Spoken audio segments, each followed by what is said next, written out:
Hi everyone, I'm Candace and you can find me at eclecticcoach.com.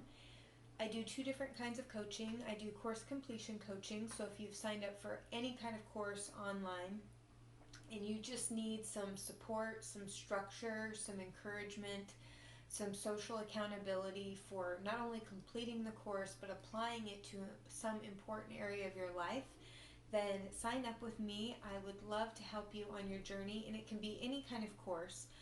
We're going to dissect it and go through it and put dates on it and give you the kind of support that you got in school that is kind of hard to come by as a self-directed learner. So I do that, and I also do Intuitive Transformational Coaching, and this is where we tune into your own internal guidance system, and we do intuitive building exercises so that you can listen yourself and be empowered, and then not only receive that information but then follow through on the guidance that you receive.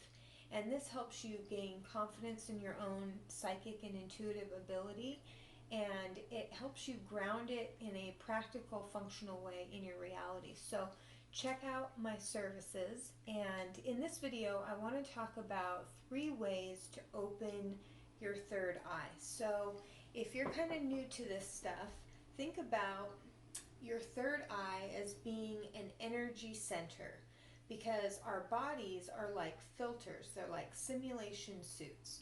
So they send and they receive signals from the environment, input and output from the environment, and they send and attract is a better way to say it. Attract from the external environment. So what I believe right now, and the way I understand it and the way it presents itself to me right now, is that there's an infinite number of universes that are playing out simultaneously. And the real us, which is the consciousness, the beingness that inhabits the field that's in our body. So our body is really in a larger field of energy, and that larger field is us. And there's essentially an infinite number of worlds that are playing out. And the reality that you're playing out is the reality that you line up with energetically, somewhere on this grid of infinite worlds and infinite possibilities. And the reason why there's so much congruence and continuity from day to day is that we tend to think the same thoughts and feel the same things, have the same chemical and emotional reactions in our body.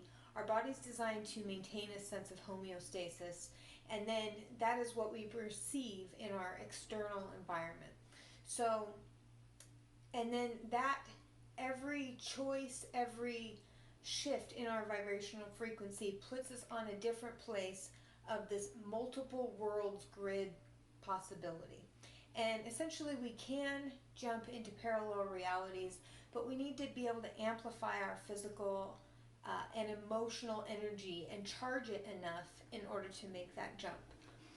So that's kind of how that works, and how we navigate through this, and how we process from a visual perspective the information that's coming in is kind of what I'm going to go through. Sorry, that was a long rant about how I think we split into different worlds.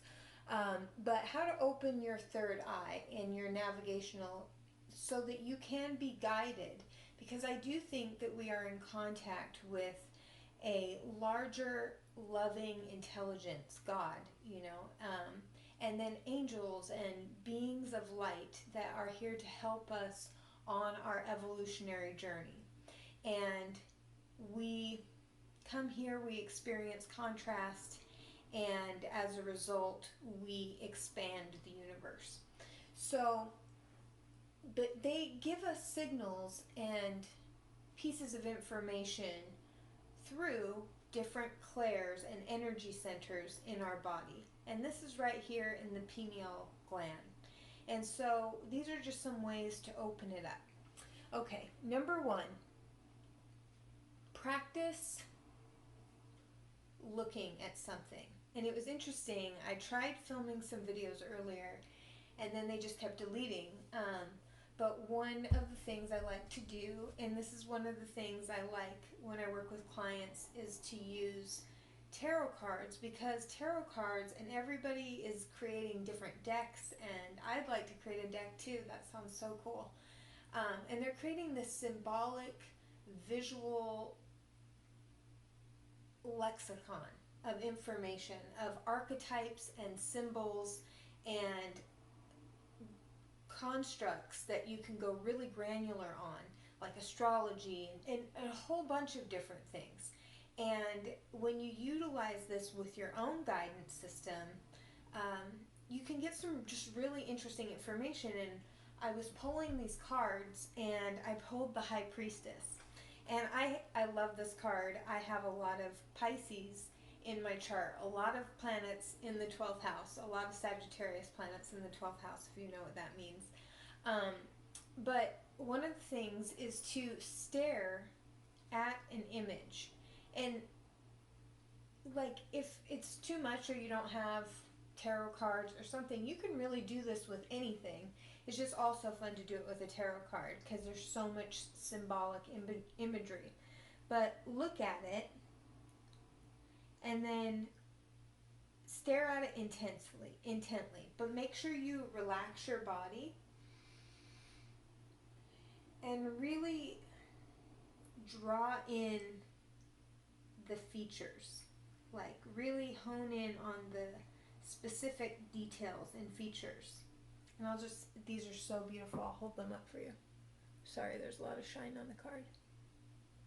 The colors are really interesting.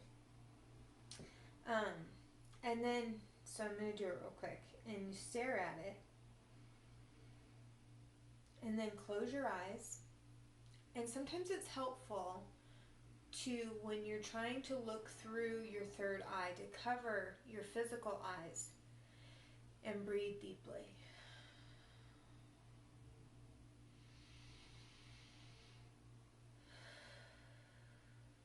And if you do that, it's going to block out the light, because that's how we see, right? We see light refracted off of different things and into these cones in our eyes, and there really is no color. We just perceive color. So close your eyes and try to recreate the image, and then look at it again, and then do this again. And so what you're practicing is a kind of toggling. Sometimes it's helpful to almost like think up into this region,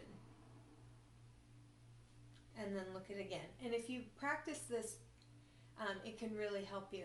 And another thing is to maybe look at an image, or sometimes just close your eyes, ask for guidance, breathe deeply, and expect to receive it. Think kind of up and think in this region, and then see what symbols, images flash in front of your face. Don't discredit anything at that time. It may not make sense. It's kind of like writing, right? When you write, and you need to get into the flow, you write a whole bunch, and then you do the editing separately because they use different parts of your brain. So do this here. Like, just see the symbols that are in the images and just practice using it without any sort of judgment. Be open to any images, any visual impressions, any colors, anything like that. Okay. And then the next thing is something I like to do, especially like for some reason right as I'm going to bed, is like kind of slowly open and close my eyes, and then unfocus them and almost look for the photons. And sometimes if I do this and I'm just in a really relaxed space, it's almost like you can see things move through the air. And I don't know, one time I was having a conversation, well, this has happened numerous times, where we were talking about something, and it's hard to describe, but almost like I saw the thought form, like move from that part of the room, like it's like clear. It just showed the room, but almost like something moving through it, like. And I really think that ideas and pieces of art and things like that are things that exist in the ethers, and a lot of times things that we pick up, and that thoughts kind of happen to us based on a whole bunch of other things in our environment. And so where was I going with that? Sorry. So focus and unfocus your eyes and look for like the little like pixelated,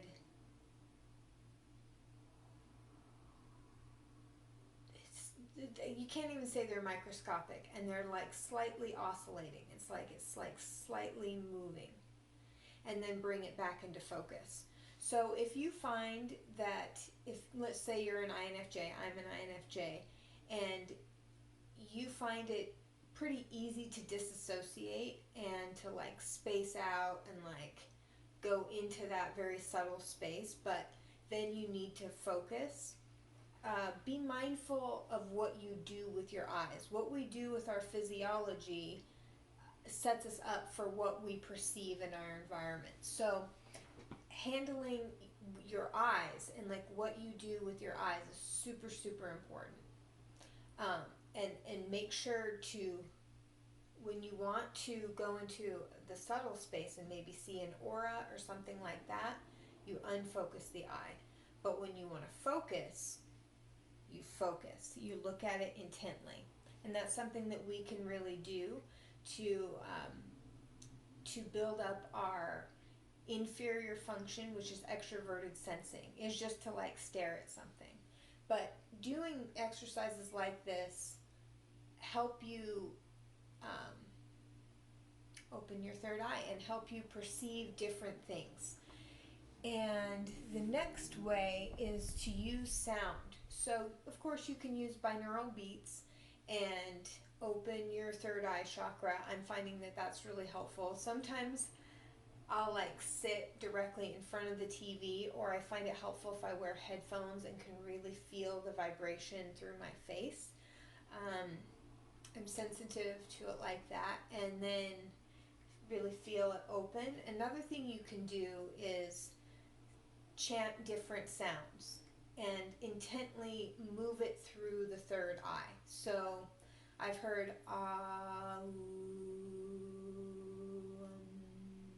and doing that about 8 to 10 times can open your third eye. And another thing you can do to kind of see where it's at, if it's like open or closed. One time I did this when I was starting to just kind of experiment with this as a teenager. I heard this exercise where you just kind of set the intention that you want to see how open your third eye is, and you close your eyes and you just imagine an eye, and it was so clear, it just like impressed on my brain, on my inner vision, the image of an eye, and it was just like wide open. And I kind of find that I go through psychic spurts, like when I start doing the exercises, a lot of the information comes through. And so, and sometimes you'll notice a headache. That's normal. And another thing you can do is Joppa. So I've heard about this from Wayne Dyer, and I have a really fun story to share about that at some point. But basically, Joppa is an ancient technique where you recite the sound of God. So all the names of God, Allah, Buddha, Krishna, God, Ra, like, I don't know, he names a whole bunch of them. Basically have the same sound. And so what you do is you focus on your root chakra. And I like to get up at like sometimes between 3 and 6. Okay, I don't like, but I'll do it. get up between 3 and 6 a.m. and do this meditation, because most of the world's like asleep, and that's a really good time to put your signal of what you're trying to intend and create out into the world. And then you imagine your root chakra, which is bright red, and your seed of intention coming up through the root chakra and out through your third eye, which is a sort of indigo blue color. And that's another thing I like to do, is use color. Look at different colors. I love paint swatches. I love like staring at them. I love different art apps and just like looking at all the colors. Opening up your third eye and then imagining different colors and breathing in the color is really helpful. But back to the Joppa. If you do this and you say ah, and then you draw the sound up and out through your third eye, it can be a really powerful way to manifest as well as to open that center.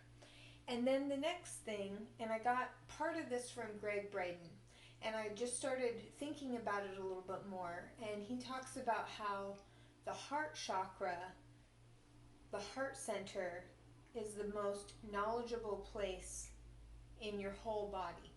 And it's what emanates and connects with the field of love and intelligence, and it's sort of it's a very important part of your intelligence.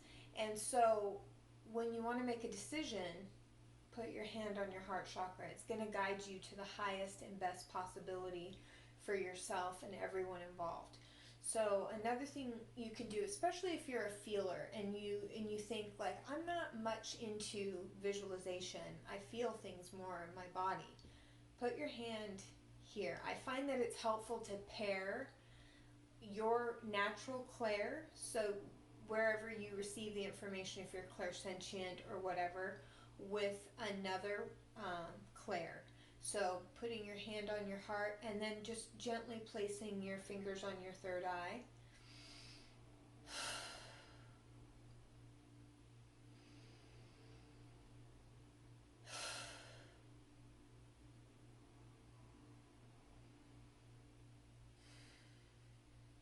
Can be really helpful. So I hope that you guys found this to be helpful. I think that if you create even like a little ritual around it, so let's say you do readings, or you just want to feel more guided in your life and protected in your life, this is a really good way to open your third eye and connect with this larger field of intelligence that's all around you. And if you create a little ritual around it and you expect it to work. Oh, and this is another thing I got the other night. I kind of channeled it. It's, you can make like a little 1, 2, 3 ritual. So 1, 2, 3.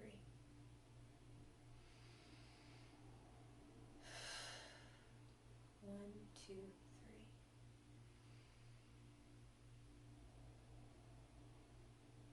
1, 2, 3.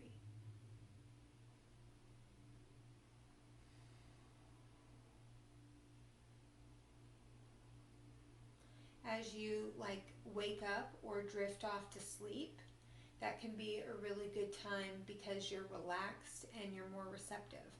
So I hope that these have given you some ideas for how to open your third eye. And I also, one more thing.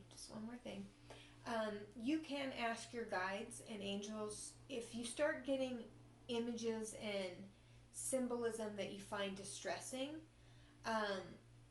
to help you clear that.